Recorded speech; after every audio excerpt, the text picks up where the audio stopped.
Lekeler üz-üzlüyündən gedirmi? Əgər səthi akne ləkələridirsə, zaman içərisində dəri yeniləndikcə dəri üz-üzlüyündən gedə bilər.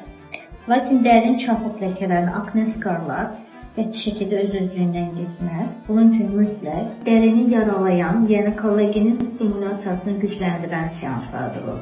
Buna fraksional lazer, ergyon lazer, mikronizing, terapiya, plazma kimi prosedurlar daxildir.